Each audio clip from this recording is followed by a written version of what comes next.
No drugs in Surat city અભિયાન અંતર્ગત એનડીપીએસનો case શોધી કાઢી કાયદેસરની કાર્યવાહી કરતી ઉત્તરાયણ પોલીસ, સુરત શહેર police inspector Shri DU Barad સાહેબ શ્રી તથા second police inspector NG Patel સાહેબ શ્રી નાઓએ સર્વેલન્સ પોલીસ સબ ઇન્સ્પેક્ટર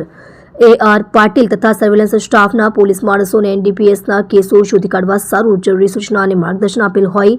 જે અન્વયે સર્વેલન્સ સ્ટાફના પોલીસ માણસો માદક કેફી દ્રવ્યોની હેરાફેરી તથા પેડલરો શોધી કાઢવા સારું પેટ્રોલિંગમાં હતા।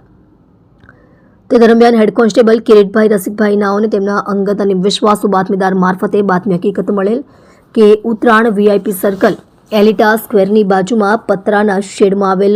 CM આમલેટ નામની દુકાનમાં માદક પદાર્થ ગાંજા રાખી વેચાણ કરે છે વગેરે બાતમી હકીકતની જાણ પોલીસ ઇન્સ્પેક્ટર ડીયુ બારડ સાહેબ શ્રી નાઓને લેખિતમાં કરતા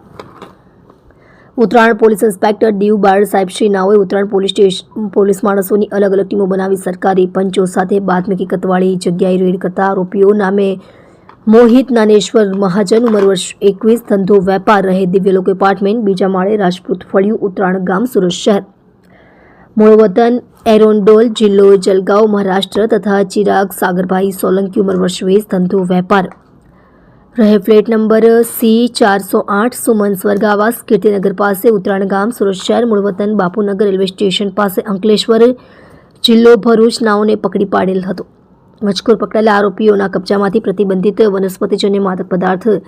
ગાંજાનો જથ્થો વજન 66.62 ગ્રામ, કુલ કિંમત ₹3,351, મોબાઈલ ફોન નંગ 2 કિંમત ₹15,000, રોકડા ₹550 મળી કુલ કિંમત ₹18,901ની મત્તાનો મુદ્દામાલ કબજે કરવામાં આવેલ છે।